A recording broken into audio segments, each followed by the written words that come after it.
Hello ಮೈ beautiful yours, ಹೆಂಗದರೆ ಎಲ್ಲರೂ ಆರಾಮದಿರ ಅಂತ ತಿಳ್ಕೊಳ್ತಾ ಇವತ್ತಿಂದ ಎನರ್ಜಿದಿಂದಾನೇ ಬ್ಲಾಗ್ ಸ್ಟಾರ್ಟ್ ಮಾಡಿಬಿಟ್ಟಿದ್ದೇನು. ಎಲ್ಲರೂ ಸಬ್ಸ್ಕ್ರೈಬ್ ಮಾಡ್ಕೊಳ್ರಿ, ಕಮೆಂಟ್ ಮಾಡಿರಿ, ಲೈಕ್ ಮಾಡಿರಿ, ಶೇರ್ ಮಾಡಿರಿ, ಸಪೋರ್ಟ್ ಮಾಡಿರಿ ಅಂತ ಹೇಳಿ ಕೇಳ್ಕೊಳ್ತಾ ಇವತ್ತಿನ ಬ್ಲಾಗ್ ಸ್ಟಾರ್ಟ್ ಮಾಡಿಬಿಡೋಣ ಅಂತ. ಸೊ ಬರ್ತ್ಡೇ ಪ್ರಿಪ್ರೇಷನ್ ಬೆಳಗ್ಗಿಂದನೇ ಸ್ಟಾರ್ಟ್ ಆಗಿ ಹೋಗ್ಬಿಟ್ಟಿತ್ತು. ಬೆಳಗ್ಗೆ ಅಂತಂದ್ರೆ 6 ಗಂಟೆಗೆ ಎದ್ದಿದ್ದೆವು. ಸೊ ಬ್ಲೌಸ್ ಭೀ ತೊಗೊಂಬರಾಕಿಲ್ಲ, ನಾನು ಹೋಗಿ ಕರ್ಸಿ 6 ಗಂಟೆಗೆ ಹೋಗಿ ಕರ್ಸಿ ಬ್ಲೌಸ್ ತೊಗೊಂಡು ಬನ್ನಿ. ತೊಗೊಂಡು ಬಂದು ಕರ್ಸಿ ಸ್ವಲ್ಪ ಫ್ರೆಶ್ ಅಪ್ ಆಗಿಬಿಟ್ಟು ಮಮ್ಮಿ ಅಂದರು ರಂಗೋಲಿ ತೆಗಿ ಅಂತ ಹೇಳಿ ಕರ್ಸಿ ರಂಗೋಲಿ ತೆಗಿಬೇಕಂತ ಹೇಳಿ ಕರ್ಸಿ ಹೋದ್ನಿ. ಗೊತ್ತಲ್ಲ ನಿಮ್ಗೆ ಹೆಂಗಿರ್ತೈತೆ ಅಂತ ಹೇಳಿ ಕರ್ಸಿ ಏನಾದರೂ ಫಂಕ್ಷನ್ ಇದ್ದರೆ ಬೆಳಗ್ಗಿಂದಾನು ಸ್ಟಾರ್ಟ್ ಆಗಿಬಿಡ್ತೈತಿ. ಅದರಲ್ಲೇನು ನಾನು ನಮ್ಮ ಮಮ್ಮಿ ಅಷ್ಟ ಮಾಡಬೇಕು ಕೆಲಸ, ಇನ್ನೂ ಯಾರು ರಿಲೇಷನ್ ಬಂದಿರಲಿಲ್ಲ. ನಮ್ಮ ವೈನಿ ಮಾಡ್ತಾರೋ, ಬಟ್ ಅವ್ರ ಪಾಪುನೂ ಯಾಕೋ ಭಾಳ ಅವತ್ತು ಬರ್ತಡೇ ಡೈಲಿ ಚಲೋ ಇರ್ತಾಳೆ, ಬಟ್ ಬರ್ತಡೇ ದಿನಾನ ಏನಾಗಿದ್ದು ಗೊತ್ತಿಲ್ಲ, ಭಾಳ ಅಂದ್ರೆ ಭಾಳ ಕಿರಿ ಮಾಡಾಕತ್ತಿದ್ದಳು. ಸೊ ಆಕಿನೂ ಒಬ್ಬರು ನೋಡ್ಕೊಳಾಗ ಬೇಕಾಗಿರು. ಅವ್ರ ಮಮ್ಮಿ ಅಂತೂ ಬಿಡಾಕಿಲ್ಲಕ್ಕಿ, ಅವ್ರ ಮಮ್ಮಿನಂತೂ ಕೈಯೇ ಬಿಡಾಕಿಲ್ಲಕ್ಕಿ. ಹಂಗೆ ಒಂದಷ್ಟು ಕೆಲಸಗಳೂ ಸ್ಟಾರ್ಟ್ ಆಗಿಬಿಟ್ಟಿದ್ವು. 5 ಗಂಟೆದಿಂದನೇ ಸ್ಟಾರ್ಟ್ ಆಗಿತ್ತು. ಬಟ್ 5 ಗಂಟೆದಿಂದ ಸ್ಟಾರ್ಟ್ ಆದ್ರೇನೂ ನಮ್ಮ ಕೆಲಸ ಮುಗ್ಯಾಕೆ ಇಲ್ಲ. ಬರ್ತಡೇ ಆಗೋ ಎಳೆದಾಗೂ ಮುಗ್ಯಾಕೆ ಇಲ್ಲ ನಮ್ಮ ಕೆಲಸ. ಅದು ಇದು ಅಂತ ಹೇಳಿ ಕರ್ಸಿ, ಅದು ಅಲ್ಲಿಟ್ಟು ಇದು ಇಲ್ಲಿಟ್ಟು ಅಂತ ಹೇಳಿ ಕರ್ಸಿ. ಸೊ ಎಲ್ಲರೂ ಮನ್ಯಾಗ ಹಂಗೆ ಇರ್ತೈತಿ ಫಂಕ್ಷನ್ ವೇಳೆ, ಏನು ಮಾಡೋಕ್ಕಾಗಂಗಿಲ್ಲ. ಸೊ ನೋಡಿರಿ, ಇದೊಂದು ಬ್ಯೂಟಿಫುಲ್ ರಂಗೋಲಿ ಹಾಕಿದ್ನಿ. ಯಾಕೆ ವಾಯ್ಸ್ ಓವರ್ ಇಲ್ಲ ಮಾತಾಡಿದ್ನಿ, ಬಟ್ ನಾನು ವಾಯ್ಸ್ ಓವರ್ ಕೊಡತ್ತೀನಿ. ಯಾಕಂತಂದ್ರೆ ವಾಯ್ಸ್ ಕೇಳತ್ತಿಲ್ಲ ನಿಮ್ದು ಚಲೋ ತನಗೆ ಏನಾದ್ರು, ಯಾಕಂದ್ರೆ ನನ್ನ ಕಡೆ ಮೈಕ್ ಇಲ್ಲ. ಸೊ ಹಾಗಾಗಿ ಒಂದಷ್ಟು ಮಂದಿ ಸಜೆಷನ್ ಮಾಡಿದರು, ನಿಂದು ವಾಯ್ಸ್ ಕೇಳತ್ತಿಲ್ಲ ನೋಡು ಅಂತ, ಮೈಕ್ ತೊಗೊಮಟ್ಟ ಸ್ವಲ್ಪ ಅಡ್ಜಸ್ಟ್ ಮಾಡ್ಕೊಳ್ರಿ ಪ್ಲೀಸ್. ನೋಡಿರಿ ಪಾಪು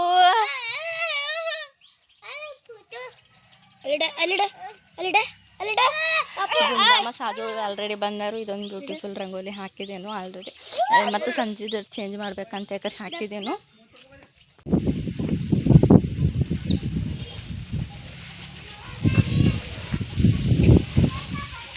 ಹೆಣ್ಮಕ್ಳು ಅಂದ್ರೇ ಹೆಂಗೆ ನೋಡ್ರಿ, ಲೈಫ್ ಹೆಂಗೆ ಇರ್ತೈತಿಲ್ಲ ಹೆಣ್ಮಕ್ಳದ. ಎಲ್ಲಿ ಹೋದ್ರೂ ಕೆಲಸ ಮಾಡಬೇಕು, ಎಲ್ಲಿ ಹೋದ್ರೂ ರೆಸ್ಟ್ ಇಲ್ಲ. ಸೊ ನಮ್ಮ ಮಮ್ಮಿಗೆ ನಾನು ಯಾವಾಗಲೂ ಹೇಳ್ತಿರ್ತೇನೋ, ಅಲ್ಲಿ ಬಂದರೆ ಏನು ನಮ್ಮ ಮಮ್ಮಿ ಬಾರವ್ವ ಬ್ಯಾಸೊತ್ತಿ ಇಲ್ಲೇ ಇರ್ಪ ಒಂದು 4 ದಿನ ಅಂತಂತಾರಲ್ಲ, ಅವಾಗ ಅಂದುಬಿಡ್ತೇನೋ. ನನಗೂ ಕಂಟಾಳ ಬಂದಿರ್ತೈತಿ. ಸೊ ಯಾರ ಮುಂದೆ ನಂದು ಸಿಟ್ಟು ಯಾರ ಮೇಲೆ ಹಾಕೋದಂದು ಗೊತ್ತಾಗಂಗಿಲ್ಲ. ಪಾಪ ನಮ್ಮ ಅವ್ವನ ಮೇಲೆ ಹಾಕಿಬಿಡ್ತೇನು. ಏನು ಬಿಡವ ಅಲ್ಲಿ ಬಂದ್ರೆ ಏನು ಕುಂದ್ರಾಕ ಕೊಡ್ತೀರಿ, ನಮಗೆ ಅದು ಮಾಡಕ್ಕೆ ಬರೋಲ್ಲ, ಇದು ಮಾಡಕ್ಕೆ ಬರೋಲ್ಲ, ಅದನ್ನು ಮಾಡಿಕೊಡು ಇದನ್ನು ಮಾಡಿಕೊಡು, ಅದು ಇದು ನೀ ಅಡ್ಗೆ ಮಾಡು ನಾ ಅದನ್ನು ಮಾಡ್ತೇನೆ, ನಾ ಬಂಡೆ ತೆಗ್ತೇನು ಅಂತ ಅಂತೀರಿ. ಅಲ್ಲಿನೂ ಅಡ್ಗೆ ಮಾಡೋದು, ಅದು ಮಾಡೋದು, ಇದು ಮಾಡೋ ಅಂತ ಹೇಳ್ಕರ್ಷೆ, ಅಲ್ಲಿನೂ ಕೆಲಸನ ಇಲ್ಲಿನೂ ಕೆಲಸನ, ಅಲ್ಲಿ ಮಾಡೋದನ್ನು ಇಲ್ಲೇ ಮಾಡ್ತೀನೋದು, ಓಕೆ ಬಿಡ ಕಡೆ ಅಂತ ಹೇಳ್ಕರ್ಷೆ ಅಂತಿರ್ತೇನು. ಏನು ಮಾಡಲಿ, ಯಾಕಂತಂದ್ರೆ ಯಾರೂ ಸಪೋರ್ಟಿಂಗ್ ಇಲ್ಲ ನನಗೆ. ಇಲ್ಲೇನೂ ನಾನೇ ಎಳಬೇಕು, 5 ಗಂಟೆಗೆ ಎಳಬೇಕು, ಅಡ್ಗೆ ಮಾಡಬೇಕು, ಕೆಲಸ ಮತ್ತು ಮನೆಗೆಲ್ಲ ಕೆಲಸ ಮಾಡಬೇಕು, ಅರಿವಿ ಒಗಿಬೇಕು, ಬಾಂಡೆ ತೆಗಿಬೇಕು, ಕಸ ಹೊಡಬೇಕು, ನೀರು ತುಂಬಬೇಕು, ಮತ್ತು ನಾನು ಕೆಲ್ಸಕ್ಕೆ ಹೋಗ್ಬೇಕು. ನಾನು ಕೆಲ್ಸಕ್ಕೆ ಹೋಗಿ ಬಂದು ಅಲ್ಲಿನೂ ಫುಲ್ ಕೆಲಸ ಇರ್ತೈತಿ. ಅಲ್ಲಿನೂ ಕೆಲಸ ಅದು ಇದು ಅಂತ ಹೇಳ್ಕರ್ಷೆ ಅದು ಕೆಲಸ ಮಾಡಿ ಬಂದು ಕರ್ಷೆ, ಮತ್ತು ಮನ್ಯಾಗಿಂದ ಮತ್ತು ಸಂಜೆದು ಅಡ್ಗೆ ಮಾಡು, ಮತ್ತು ಕಸ ಅದು ಅಂತ ಹೇಳ್ಕರ್ಷೆ ಮತ್ತು ಕೆಲಸ ಫುಲ್ಲ. ಹೆಂಗಂತಂದರೆ ನಮ್ಮ ಮನ್ಯಾಗ ತಾಟುಗಳೂ ಅವ್ರ ಅಂತೆಲ್ಲನೂ ಓದ್ಕೊಡ್ಬೇಕು, ನಮ್ಮ ಮನೆ ಪರಿಸ್ಥಿತಿ ಐತಿ. ಏನು ಮಾಡೋಕ್ಕಾಗಲ್ಲ. ನನಗೂ ಹೆಂಗೆ ಕಂಟಾಳ ಬರ್ತೈತೆ ಅಂದ್ರೆ ಆ್ಯಕ್ಚುಲಿ ಒಂದು 5 ನಿಮಿಷ ಕುಂದಿರ್ಬೇಕಂದ್ರೂ ಟೈಮ್ ಸಿಗೋಂಗಿಲ್ಲ. ಆ ಥರ ಲೈಫ್ ಆಗ್ಬಿಟ್ಟೈತಿ. ಏನು ಮಾಡೋಕ್ಕಾಗಲ್ಲ. ಮತ್ತು ಅಲ್ಲಿ ಯಾರು ಜಸ್ಟ್ ಬೆಳಿಗ್ಗೆ ಯಾರು ಪೌನೀರ್ ಬರತ್ತಾವು. ಇಲ್ಲಿ ನೋಡ್ರಿ ಪಾಪ ತವ್ರ ಮನೆಗೆ ಹೋದ್ರೇನೋ ಅದಕ್ಕತ್ತಿ, ಗಂಡನ ಮನ್ಯಾಗನೂ ಅದಕ್ಕತ್ತಿ. ಸೊ ನನಗಂತ ಲೈಫ್ ಸಾಕಾಗಿ ಹೋಗ್ಬಿಟ್ಟೈತಿ. ಏನು ಮಾಡೋದು. ಆರಾಮದಿ, ನಾವು ಅದೇವು ನೋಡಿ.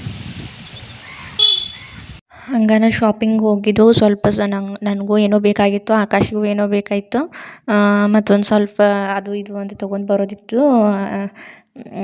ಟೆಕ್ಸ್ನರಿ ಒಳಗೂ ತೊಗೊಂಬರೋದಿತ್ತು. ಪಾಪುಗೆ ಒಂದು ಡ್ರೆಸ್ ಅಂದರೆ ನಾವು ಸೈಕಲ್ ತೊಗೋಬೇಕಂತೇಳಿ ಪ್ಲ್ಯಾನಿಂಗ್ ಇತ್ತು. ಫೈನಲಾಗಿ ಯಾವಾಗಾದರೂ ಕೊಡಿಸ್ರಿ ಆತ ಅಂತ ಹೇಳಿ ಕರ್ಸಿ ಇವಾಗ ಜಸ್ಟ್ ಒಂದು ಡ್ರೆಸ್ ತೊಗೊಂಡು ಕರ್ಸೆ. ಹಂಗೆ ನಮಗೂ ಒಂದಷ್ಟು ಸಾಮಾನುಗಳು ತೊಗೊಂಡು ಕರ್ಸೆ. ಫೈನಲಾಗಿ ಡ್ರೆಸ್ ತೊಗೊಂಡು ಕರ್ಸೆ ಹೊರಟು ಮನೆ ಕಡೆ. ಮನ್ಯಾಗೂ ಭಾಳ ಕೆಲಸ ಇತ್ತು. ಆ್ಯಕ್ಚುಲಿ ಭಾಳ ಅಂದರೆ ಭಾಳ ಕೆಲಸ ಇತ್ತು ಮನ್ಯಾಗೂ. ಸೊ ನಮ್ಮ ಮಮ್ಮಿ ಹಿಡಿಯಿರಾಗಿಲ್ಲ. ಪಾಪುಂದು ಬ್ಯಾನರನ್ನು ಇತ್ತು, ಬ್ಯಾನರ ಮತ್ತು ಕಸ್ಕಿಲ್ಲ ತೊಗೊಂಡು ಹೋದವು. ನೋಡಿರಿ ಪಾಪುನ ಬ್ಯಾನರ್ ತೊಗೊಂಡು ಬಂದು ಎಲ್ಲರೂ ರಿಯಾಕ್ಷನ್ ಹೆಂಗೈತಂತ.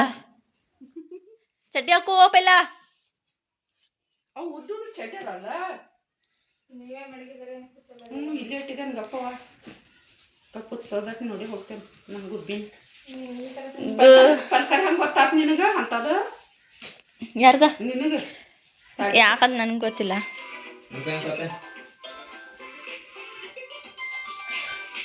ನೋಡಾಕ ಆಕಿ ಬ್ಯಾನರ್ ಈಗ ಊರಿಗೆ ಬಂದೆ ನೋಡ್ರಿ ಬರಾತೇರಿ ನೋಡಂತ ಬೆಳಗಾಕ್ರಿ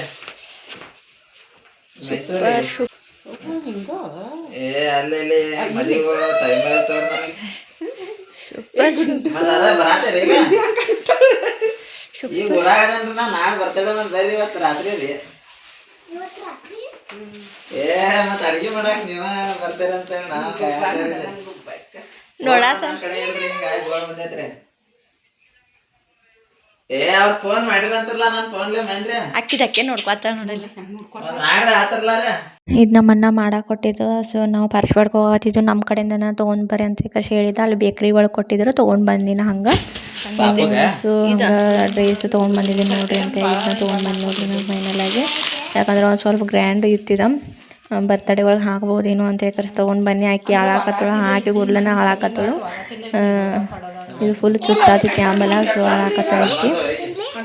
ಇಲ್ಲಿ ಪಾಪ್ಯ ಏನು ತಿನ್ನಕ್ಕೆ ತೊಗೊಂಡು ಬಂದು ಅಂತ ಕೇಳಾಕತ್ತಿದ್ದ. ನಾನಂತೂ ಮೀಶೋದಿಂದನೂ ಆರ್ಡರ್ ಮಾಡಿದ್ನಿ ಸಾಡಿ.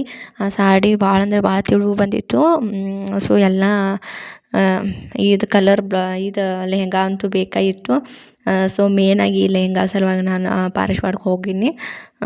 ಮತ್ತು ಪಾಪುಂದು ಡ್ರೆಸ್ಸನ್ನು ತೊಗೊಂಡು ಬರಾಕಂತ ಹೋಗಿದ್ನಿ. ಹಂಗೆ ಅಡುಗೆ ಮಾಡಕ್ಕಂತ ಹೇಗೆ ಗಾಡಿ ಮ್ಯಾಗಿಂದ ಅಂದರೆ ನಮ್ಮ ಊರು ಒಳಗೆ ದುರ್ಗಾದೇವಿ ಗುಡಿ ಅಂತ ಐತಿ. ಆ ಗುಡಿ ಒಳಗಿನ ಒಂದು ಸಾಮಾನು ನಮ್ದು ಏನೋ ಕಾರ್ಯಕ್ರಮ ಐತೆ ಅಂದ್ರೆ ನಮ್ಮ ಊರಾನರ್ದು ಏನು ಯಾರ್ದು ಊರಾಗ ಕಾರ್ಯಕ್ರಮ ಐತೆ ಅಂದ್ರೆ ಅವ್ರು ತೊಗೊಂಡು ಬರ್ಬೋದು. ಬಾಡ್ಗೆ ಅದು ಏನಿಲ್ಲ, ಏನು ಅಮೌಂಟ್ ಕೊಡಬೇಕಂತ ಏನಿಲ್ಲ. ಒಟ್ನಾಗ ಎಲ್ಲ ಸಾಮಾನುಗಳು ಮತ್ತು ಒಪ್ಪಿಸ್ಬೇಕು ನಾವು ಕಾರ್ಯಕ್ರಮ ಮುಗಿದ ಮೇಲೆ. ಇದೊಂದು ರೂಲ್ಸ್ ಐತಿ. ಏನು ಅಮೌಂಟ ಬಾಡ್ಗೆ ಅದು ಏನು ಕೊಡೋ ಹಾಗಿಲ್ಲ. ಸೊ ಇದು ಎಲ್ಲಾರ್ದು ಐತಿ. ಸೊ ಯಾವುದೋ ಒಂದು ಕಾರ್ಯಕ್ರಮಕ್ಕೆ ಇವ್ರು ನೋಡ್ರಿ ಗಾಡಿ ಮೇಲೆ ತೊಗೊಂಬರತ್ತಿರು ಒಂದೊಂದು ಸಾಮಾನುಗಳು ಈ ಥರ ಲಿಸ್ಟ್ ಮಾಡೋದು. ಮತ್ತು ಈಗ ಕೊಡುತ್ತೆ ಇದನ್ನು ತೋರಿಸ್ಕರ್ಷ ಈ ಲಿಸ್ಟ್ ತೋರಿಸ್ಕರ್ಷ ಮತ್ತು ಕೊಟ್ಟು ಬರೋದು. ಸ್ವಲ್ಪ ಕುಂತ್ಕರ್ಷ ಆಮೇಲೆ ಪರ್ಚಿ ಒರೆಸ್ಬೇಕಿತ್ತು. ಆಲ್ರೆಡಿ ಟೈಮ್ ಆಗಿ ಹೋಗಿತ್ತು, 11:30 ಆಗಿ ಹೋಗಿತ್ತು. ಸ್ವಲ್ಪ ಹೊತ್ತು ಕುಂತ್ಕರ್ಷ ಹಂಗೆ ಒಂದು ಸ್ವಲ್ಪ ಪರ್ಚಿ ಇಟ್ಕರ್ಷ ಮತ್ತು ಮುಂದಿನ ಕೆಲಸಗಳು ನೋಡ್ಕೋತಿತ್ತು. ಸೊ ಇಲ್ಲಿ ಕೋಳಿಗಳು ತೊಗೊಂಬಂದಿಟ್ಟಾರು ನೋಡಿರಿ. ಕೋಳಿಗಳು ತೊಗೊಂಬಂದಿಟ್ಟಾರು. ಇವನ್ನ ಇನ್ನು ಸ್ವಚ್ಛ ಮಾಡಬೇಕು, ಕ್ಲೀನ್ ಮಾಡಬೇಕು. ಇಲ್ಲೆಲ್ಲ ಅಡುಗೆ ಸಾಮಾನುಗಳೆಲ್ಲ ತೊಗೊಂಡು ಬಂದಿಟ್ಟಾರು. ಇನ್ನು ಅಡುಗೆ ಮಾಡಾರು ಬರಬೇಕು. ಓಕೆ ಗೈಸ್ ನೋಡಿರಿ ನಮ್ಮ ಬ್ಯಾಗ್ ಅಡುಗೆ ಸಾಮಾನುಗಳೆಲ್ಲ ತೊಗೊಂಬಂದಿಟ್ಟಾರು. ಇನ್ನು ಮತ್ತೆ ಬರಬೇಕು. ನಮ್ಮ ಅತ್ತಿನ ಅಡುಗೆ ಮಾಡ್ತಾರಂತ. ಸೊ ಅವ್ರಿಗೆ ವೇಟ್ ಮಾಡತ್ತೇವು. ಅವ್ರು ಬಂದಮೇಲೆ ಅಡುಗೆ ಮಾಡ್ತಾರೋ ಅದನ್ನೆಲ್ಲ ತೋರಿಸ್ತೇನೆ. ಫುಲ್ ವಾಚ್ ಮಾಡಿರಿ, ಎಲ್ಲ ಸ್ಕಿಪ್ ಮಾಡ್ದಂಗೆ ವಿಡಿಯೋ ನೋಡಿರಿ ಅಂತ ತಿಳ್ಕೊಳ್ತೇನೆ. ಮತ್ತು ನನ್ನ ಯೂಟ್ಯೂಬ್ ಚಾನಲ್ನ ಸಬ್ಸ್ಕ್ರೈಬ್. ಟೈಮ್ ಆಗೇ ಹೋಗಿಬಿಡ್ತು. ಎಲ್ಲ ಹಂಗೆ ಹಿಂಗೆ ನೋಡೋ ಮಟ್ಟ ಟೈಮ್ 12:30 1 ಆಗಿಬಿಟ್ಟಿತ್ತು. ಸೊ ಸ್ಟೇಜನ್ನು ಹಾಕಿಬಿಡೋಣಂತ. ಆಮೇಲೆ ಇವರನ್ನ ಸ್ಟೇಜ್ ಹಾಕಾಕತ್ತಿದ್ರು. ಜಸ್ಟ್ ಬಾಡಿಗೆ ಅಷ್ಟು ಕೊಟ್ಟರು. ಇವರ ಗಾಡಿ ತೊಗೊಂಡು ಹೋಗಿ ಕರ್ಷ ಇವರನ್ನು ಸ್ಟೇಜ್ ಹಾಕ್ತೇವೆ ನಾವು ಹಾಕ್ತೇವೆ ಅಂತ ಹೇಳ್ಬಿಟ್ಟು ಸ್ವಲ್ಪ ಕಮ್ಮಿ ರೇಟ ಇವರ ಗಾಡಿ ತೊಗೊಂಡು ಹೋಗಿದ್ದ ಕಾರಣದಿಂದ ಮತ್ತು ಇವರ ಸ್ಟೇಜ್ ಹಾಕೋದ್ರಿಂದ ಕಮ್ಮಿ ರೇಟ. ಇಲ್ಲ ಅವರ ಬಂದು ಹಾಕೋದಂದ್ರೆ ಸ್ವಲ್ಪ ಜಾಸ್ತಿ ಆಗ್ತೈತಿ. ಆಗೈತಿ ನಮ್ಮ ಮಮ್ಮಿ ಏನೇನು ಮಾಡತ್ತಾರಂತ ತೋರಿಸ್ತೇನು. ಎಲ್ಲ ಓದೈತೆ ತೋರಿಸ್.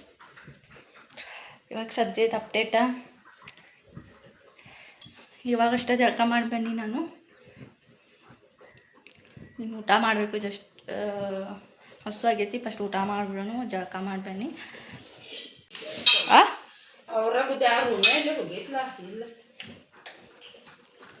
ಅವ್ರು ಅವನ್ಯಾಗ ಈಗ ಎಲ್ಲೋ ಹೋಗಿದ್ದ. ನನ್ನ ಕೇಳಿ ಬನ್ನಿ ಅವ್ನು ಎಲ್ಲಿ